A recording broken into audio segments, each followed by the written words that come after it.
संस्थापकाय च धर्मस्य सर्वधर्मस्वरूपिणे अवतारवरिष्ठाय रामकृष्णाय ते नमः।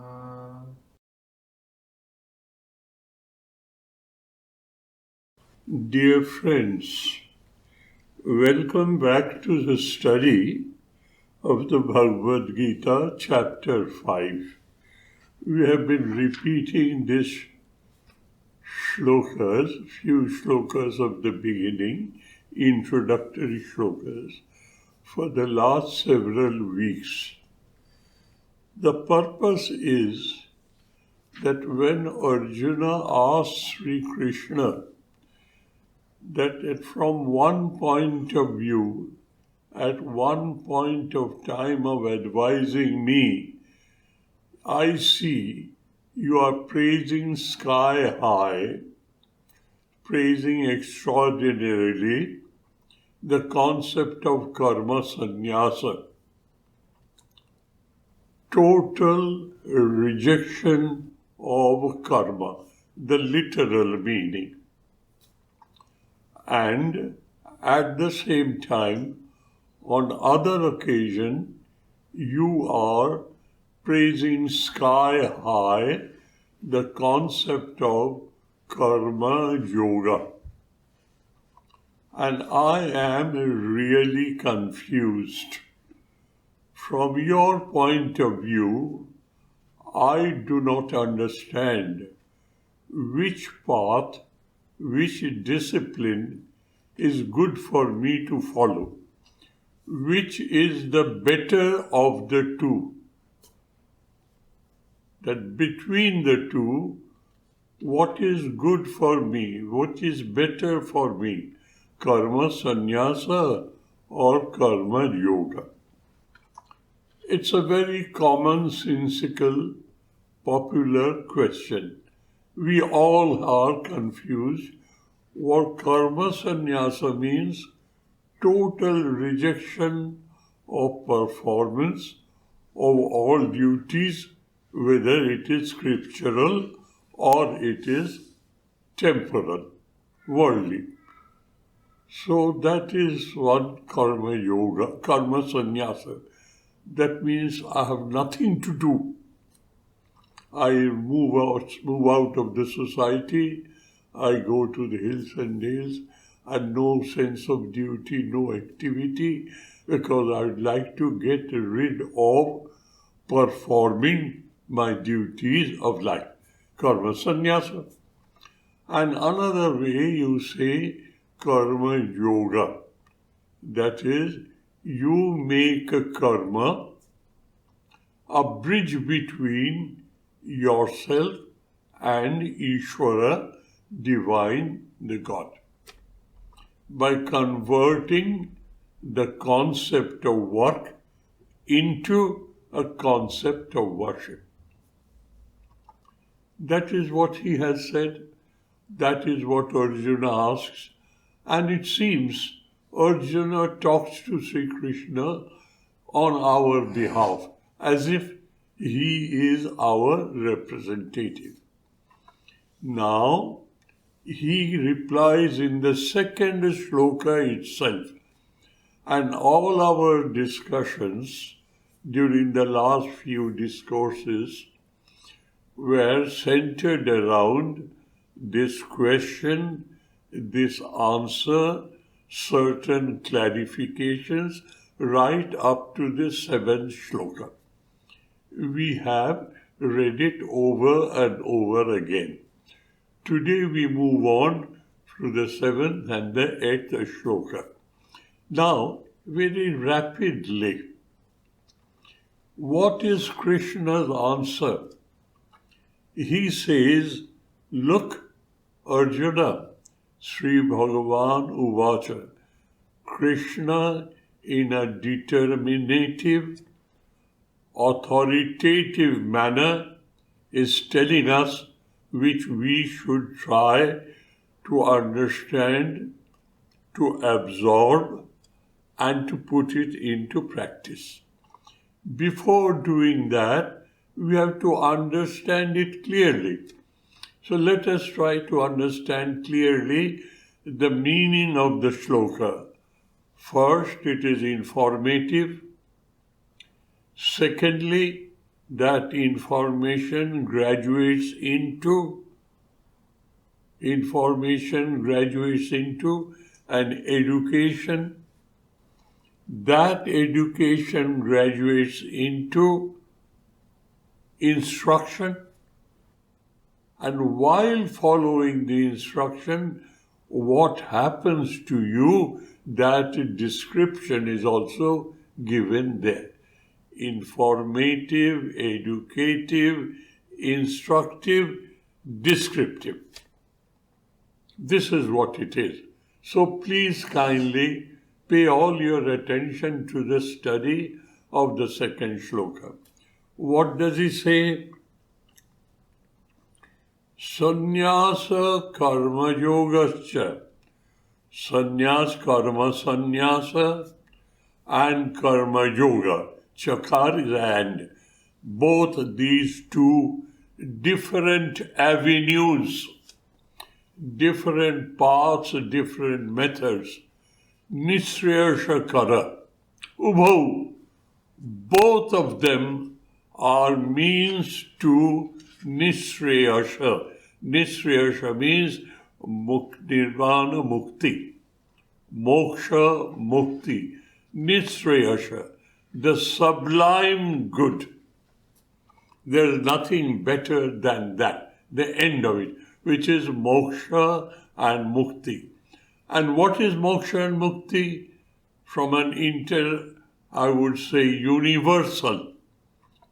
From a universal point of view, moksha, mukti, nisraya, liberation, salvation, emancipation, whatever words you use, from all religions, the universal definition is atyantik dukkha nivritti parama sukha prapti. Atyantik means in totality. Nothing is left behind without any residue.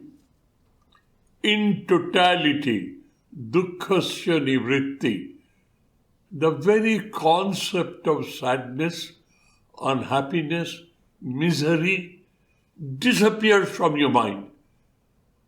If I come and tell you, I'm very sad, you will cup your ears and say, what language are you speaking? This very I, at one point of time, was subject to sadness, misery, unhappiness, agony. This I has outgrown myself to such an extent. I have identified my real identity in such a depth, in totality, that the word sadness does not create a wave in my mind. I don't understand. What is this sadness? Atyantik nivritti, total disappearance. So well then a piece of stone have no sense of sadness. A piece of timber, any inanimate object, has no sense of sadness. So me, a throbbing, vibrating, living entity, do I convert myself in the name of Nisraya, in the name of Mukti, into a piece of stone? That is not the intention. I remain a vibrant, throbbing, living entity. But my attitude towards life, my perspective toward life, changes in such a manner that I have no concept of misery, agony, sadness. But that is a negative way of describing.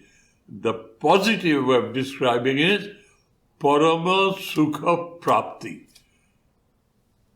Experiencing the ecstatic, sublime, divine joy. Now I come into understanding.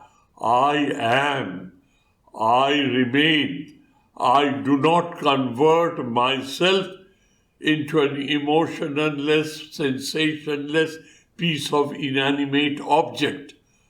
I remain, but I am totally saturated with that ecstatic divine joy, that there is no space for anything else in me. That is Nisriyasha, that is Moksha, that is Mukti, and this is a universal definition. Whether you have that by total interaction with the aspect of the divine, with name, form, qualities, and utilitarian value, Nama, Rupa, Guna, Artha, Kriya, Karitva, or you make it Nirakara, Nirguna, Nirvikalpa, Brahma. That is immaterial. What is material is, it is a total saturation with that ecstatic divine joy. Experiencing it. Not only imagining it, not only keeping in the domain of ideas and understanding, it has to convert itself into experiencing.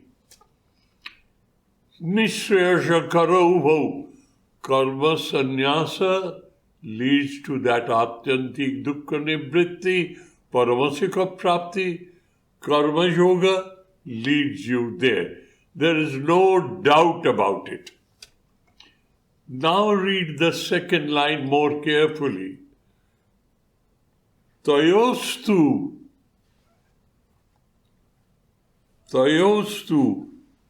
between the two, karma sannyasat, comparing the two, from karma sannyasa, karma yoga, vishishyate. Vishishyate means it excels over it. Now, this is something which puts my brains into tizzy. They are both means to the same goal, but as far as means are concerned,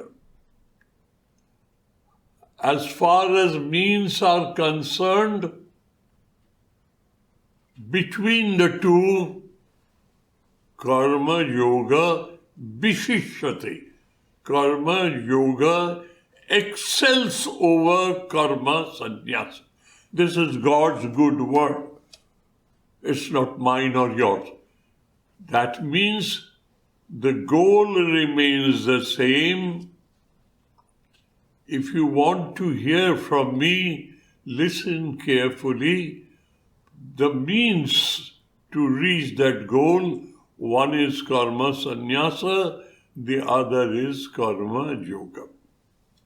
Karma yoga vishishyate, better than, it excels over the other. Why? Why does Sri Krishna say so? He explains that in the next chapter. When you say it excels over, it is your duty to make it clear to me. What is that excellence in karma yoga? That it is a little better than karma sannyasa. Read the third shloka. Gya sa nitya sannyasi. Sa karma yogi nitya sannyasi gya. Know for certain, without any doubt, hesitancy, without any suspicion, know for certain that karma yogi is nitya sannyasi. He is using the word sannyasi And he qualifies the word with the word nitya, forever and ever and ever. He is a sannyasi. Why? A karma yogi na dveshti na kankshati. A karma yogi is not aspiring for anything worldly gain or is not averse to anything that automatically comes to him while living in this world. He is neither a victim of attachment nor he is a victim of aversion, dvesha, raga. He is Nitya Sannyasi. So here I have many a times described in practical psychological term what is the attitude of a karma yogi and what is the difference between work, karma, and karma yoga, karma bhoga and karma yoga, work and worship. Two different words, has two different meanings, but work is the highest common factor, performance. To be active, to be involved physically, emotionally, rationally, egoistically.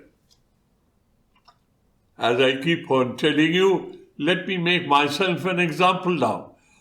I am physically active, I am emotionally active, I am rationally active, and I am egoistically active. I am performing my karma. I am doing that. If I am not alert, in an ordinary natural way, what is happening to me? Deep down within me, this expectation is growing that all of you will understand it clearly, precisely, perfectly. I am expecting a result of this activity of mine, and it is normal, natural. As I am constituted today. So I am performing my karma without a sharp watch on the movement of my mind deep within myself. I am creating an expectation that you will understand. Good enough.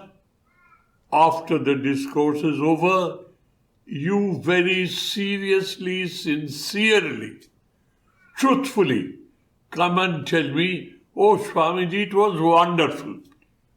It is crystal clear to me." What happens to that Swami? Deep within him, that expectation is fulfilled and he hits the ceiling with joy. I've done it. And the other person, with equal honesty, sincerity and truthfulness, comes and tells me, "Swami, you did your very best, but it went above my head. I didn't understand anything. And I am, because of non-fulfillment of my expectation, I fall on mud with a thud." What is happening? Because I am not a karma yogi, I have converted myself into a karma bhogi. Bhugatte rahe. I am suffering. Suffering what? The swing of a pendulum, pleasure and pain altogether. That is how my life is flowing as of today. I am a karmi, but I am a karma bhogi. Who is a karma yogi? He's being told, look, add a fifth dimension to the four dimensions: physical involvement, emotional, rational, egoistic. Add the fifth dimension, awareness of presence of the divine, every moment of your life, and offer the flow of life at his feet. You come to a shrine, what do? You stand erect with folded hands, then you fall flat on your face. Physical activity. Emotionally, you are involved with the awareness of presence of God in this.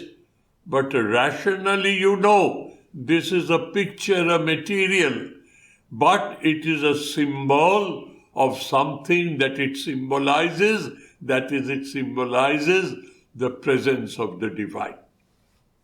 Rationally, you're involved, emotionally, physically, and you are now saying, I am worshipping the divine. You don't say, I'm working. The concept of work has changed into concept of worship because you are now emotionally involved with the awareness of presence of God. This is karma yoga. And Acharya Shankara goes a step forward. We are habituated in expecting of a pleasant result.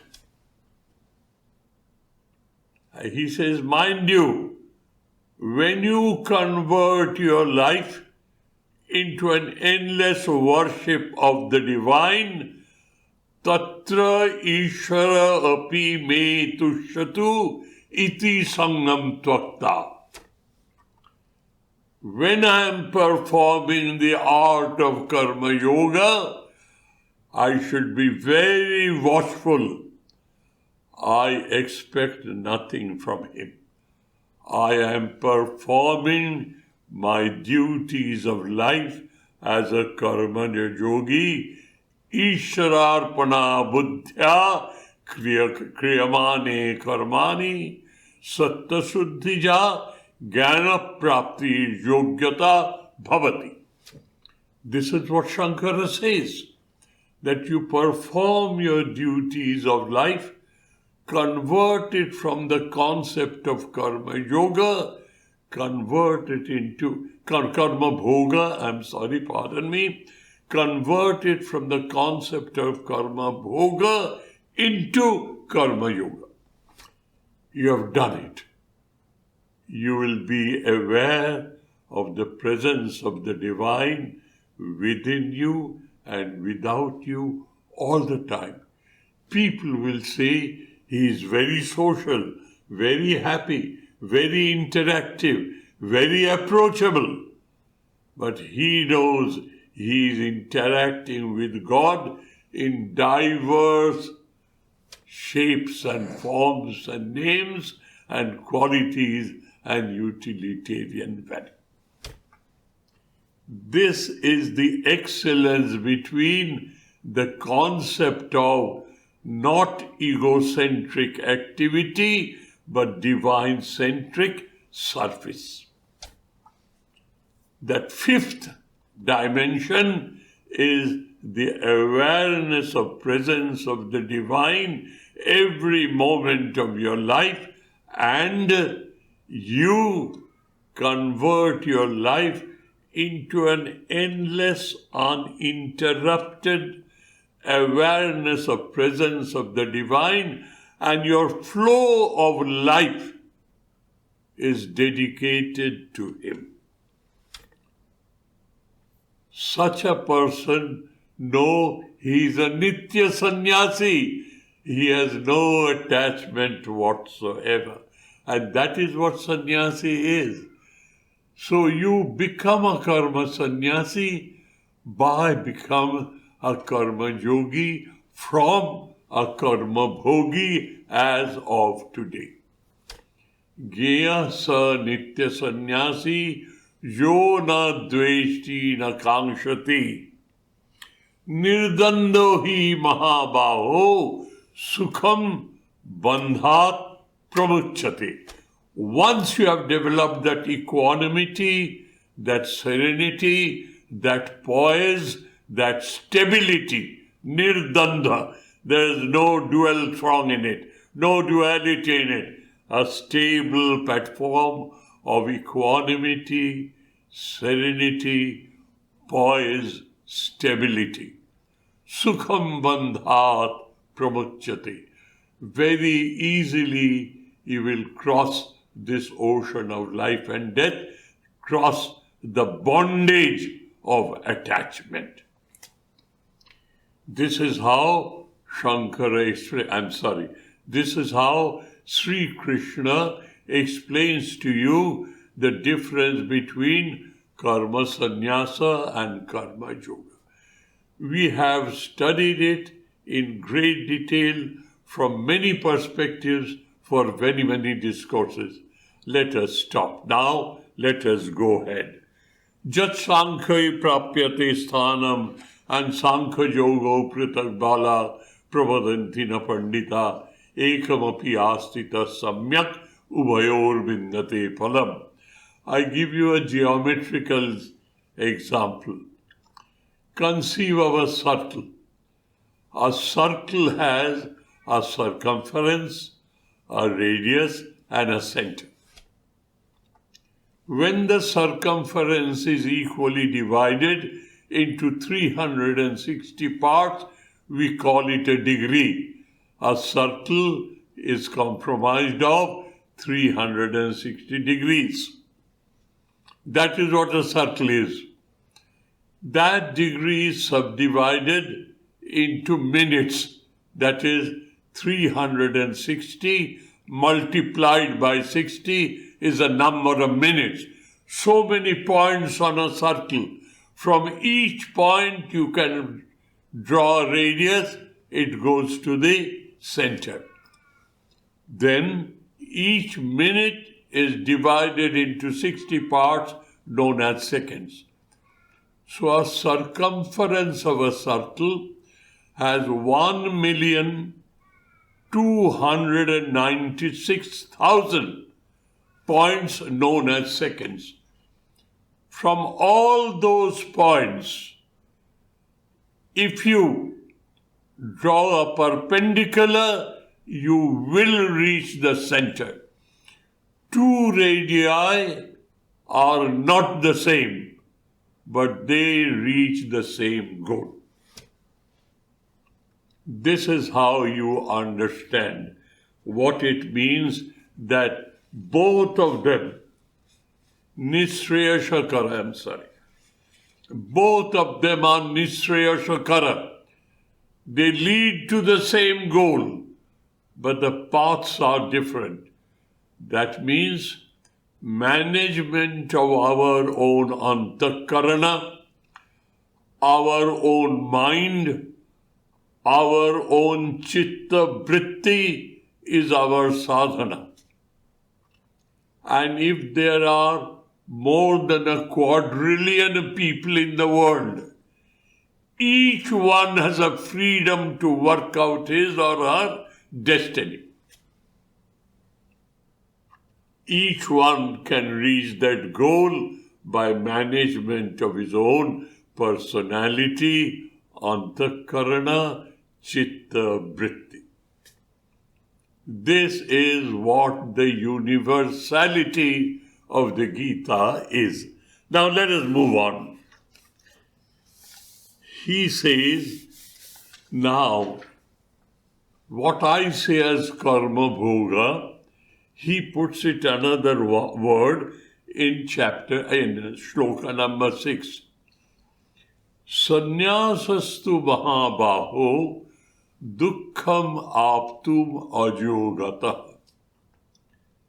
Yoga yukta munira brahma achirena adhigacchati. He says, look, if you are not aware of your own antakarana chitta vritti, that is the modulation of your mind, though you are doing your duty, but deep down in you, you are building up a nest of expectation. Be very careful. If that expectation is continued to be built up, you remain a karma bhogi, dukkhamaptum. You will be a victim of pleasure and pain, swinging like a pendulum between the two extremes. But if you can control that, yoga yukta muni, muni here means mananashila, a person who is totally in control of inner being, a person who is totally introspective and have a total control on the movement of his mind. He does not allow to move it out of the orbit of the awareness of presence of God. We, with a drop of a hat, we get involved. We are karma bhogis. He says that is not the way to reach that position which is Nisriya Shakara. That is what he says here. Now, Munir Brahma achirena na adhigacchati. And then he tells you instructively what should happen to you psychically, inside yourself, the movement of your mind, your antakarana, your personality. He says, yoga, mind each word now. Yoga yukta vishuddhatma vijita atma jitendriya sarva bhutatma bhutatma kurvannapi na lipyate. Now read every word and try to understand what he is saying. The first word he says is yoga yukta. That is, you are constantly aware of the presence of the divine every moment of your life. Not only when you meditate, not only when you are worshipping or praying, every moment of your life. He is in me, I am with him. I am in him. Awareness of presence of the divine within you all the time, and that chitta vritti continues to go on. An unending graph with a spike. Yoga yukta. Because he is yoga yukta, therefore he is vishuddhatma. He is a pure soul. He is a pure man in heart, a pure woman in heart. The heart is absolutely pure. Why? Because there is no space for anything else. It is full of awareness of presence of God. Because he is yoga yukta, the end result is vishuddha atma.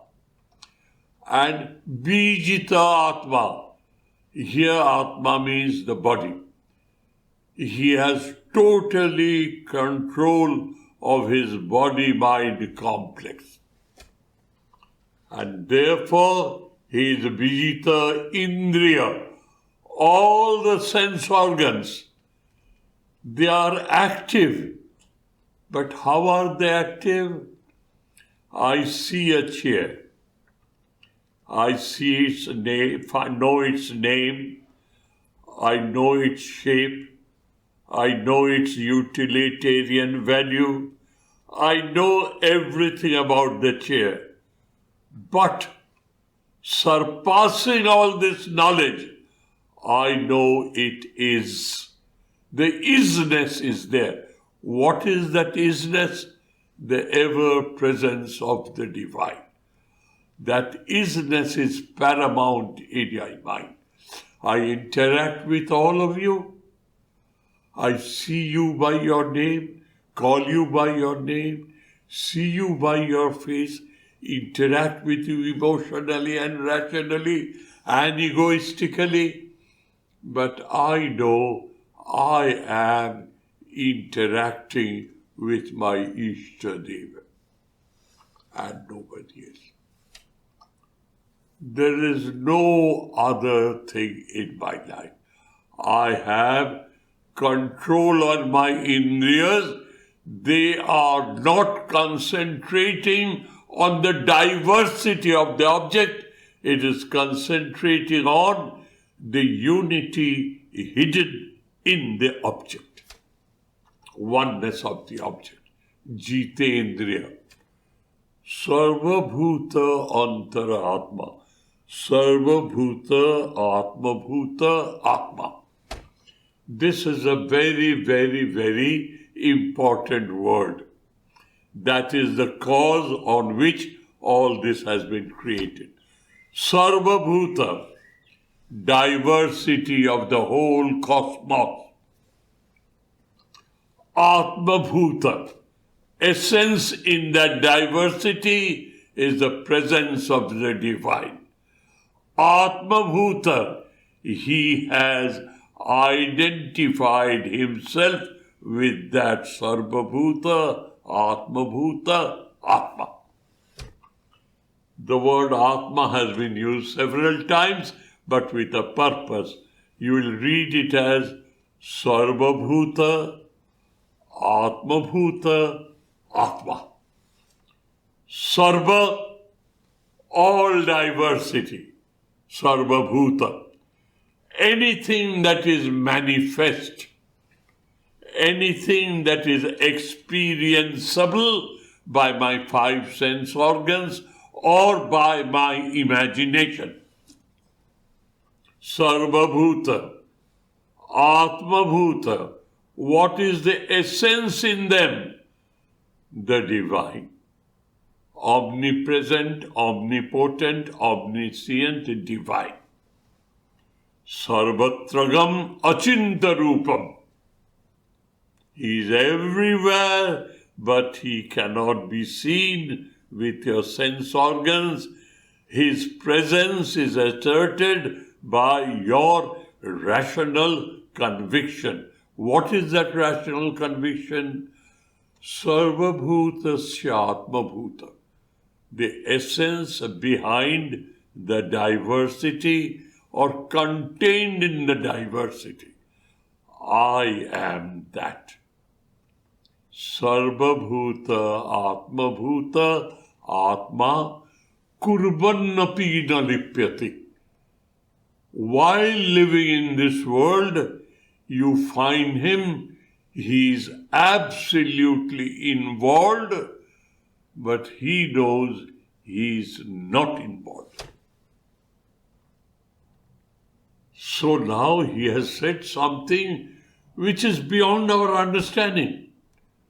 But I can tell you, I have heard from a very reliable, dependable source about Swami Premananda Ji. And I have personally interacted with Swami Brahmananda Ji. Swami Jagadananda Ji. I have not seen Premananda Ji. Now the incident is to exemplify. Exemplify what? The next two shlokas. Let us read these shlokas and tell you, Kurvannapi na lipyate. What does it mean? Shloka number 8 and shloka number 9. Naiva kinchit karomi iti. I do nothing is a conviction of Yukta Manyeta Tattavit. knower of the self, knower of the soul. Knowing should be understood as experiencer. Knowledge is knowing. Experience is anubhava karanam. Jnanam and anubhava karanam. I experience. What is that? He, a tattvavid, who has understood the reality behind the appearance, and he has identified himself with that cosmic awareness, cosmic self, he says, I do nothing. Naiva kinchit karometi yukta manyeta tattvavid. A realized soul, he says so. He feels so, he experiences so, he realizes so. What is each and every action of our body, our mind, our self organ, everything included, the functioning of the body-mind complex. And Sri Krishna, one by one, posits it, shows you. What is it? Passion, to see.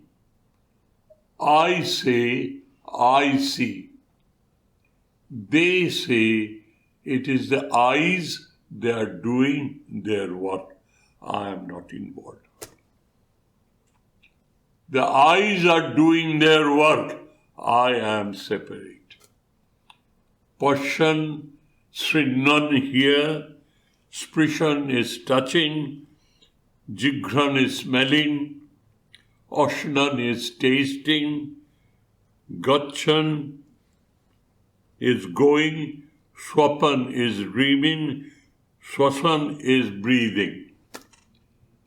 All the bodily activities. Then Pralapan speaking, Visrijan, Grinhan, Udmishan, Nimishan, blinking of your eyelids. Indriyani indriyartheshu vartante iti dharayan. It is the sense organs of this body-mind complex. Those sense organs and the life forces are performing their duties. I am not involved. It is they who are acting. Now I will tell you two incidents. One, what I have heard from Srimad Swami Jagadananda Maharaj, a realized soul who lived up to 9th December 1951. I was fortunate enough to live with him the last period of his life. And he used to teach us that section of Brihadaranyaka Upanishad known as Aham Brahmasmi section. 148 to 1412. First chapter, Parichas is the text. 4 shlokas or 5 shlokas. Now, in Belur Math, there is a tradition. The Swamis and Brahmacharis, who are residents of the Belur Math, they sit together at a particular place and peel the vegetables to be cooked for Guru Maharaj and to be offered to him. And somebody far away will sit and read a scripture, whatever the scripture may be, one after the other. Baburam Maharaj Premanandaji used to sit there, peel vegetables himself and guide the children. He was the manager, he used to guide the Swamis. One day, we came to this area of discussion. Peeling vegetables.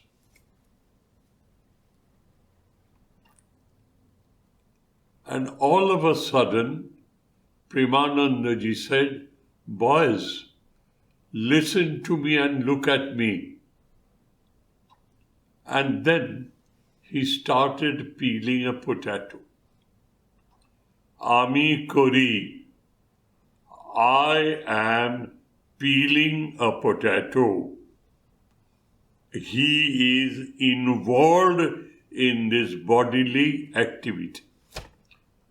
Ami Kori, I am involved in peeling a potato.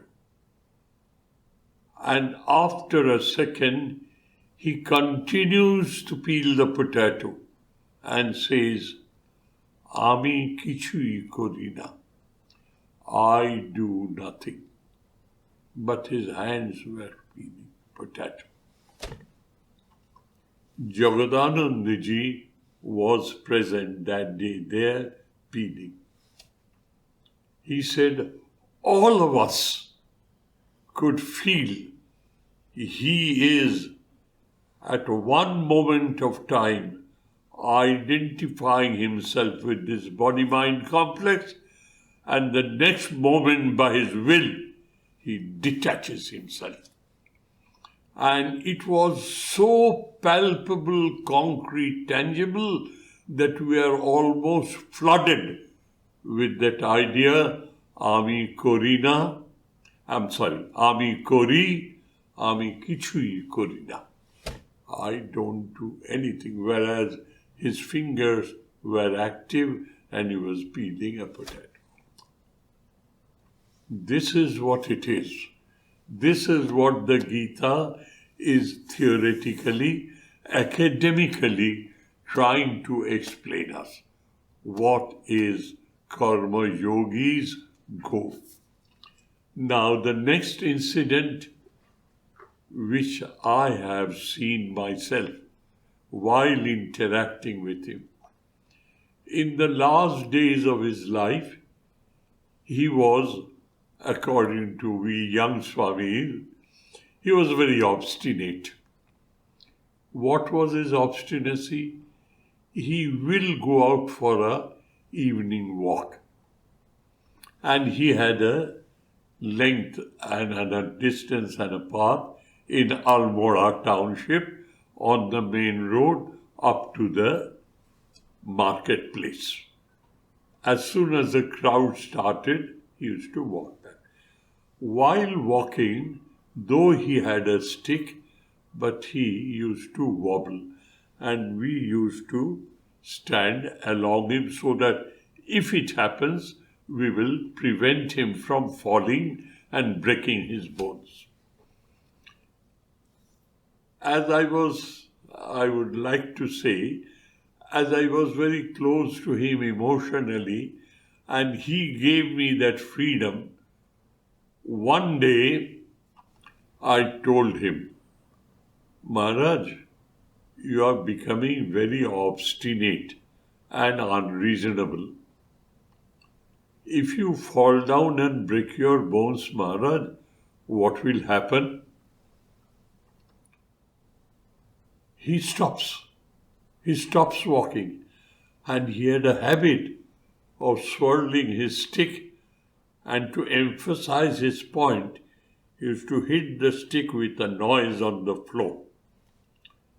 And I saw him swirling his stick, and immediately I picked up my ears that he's going to say something which is worthwhile.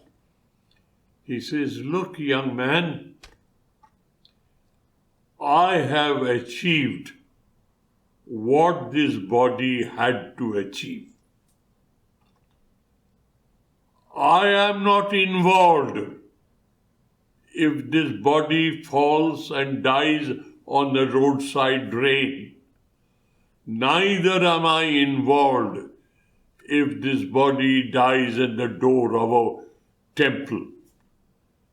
I have done what the body had to do. And he put his stick on the floor and make a clicking sound. And we, all of us, Atmasthananda ji was there, myself was there, Jitendrananda ji was there, all of them unfortunately excepting this rascal, all of them has left. we were absolutely stunned the way he said, I am not bothered where my body falls and dies, either on a roadside drain or at the door of a temple.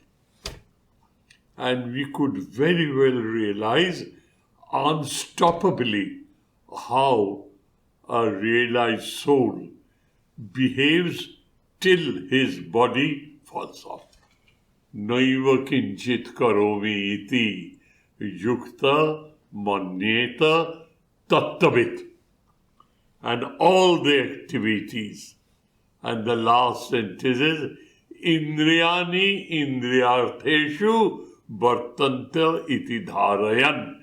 They know this body-mind complex carries on with its activities because of the fulfillment of the prarabdha on which the body has come. So, dear friends, we stop here on the 9th shloka, and this is the last class before, the last discourse before the Christmas holidays. We start our Christmas holiday from this Sunday, and we will start again on the first Sunday after the 26th of January. This old man needs a break to catch on his breath. I hope you will give me this indulgence to be a truant boy running away from his classes. Thank you. God bless us all. Om Shanti Shanti Shanti Harihi Om Tat Sat Shri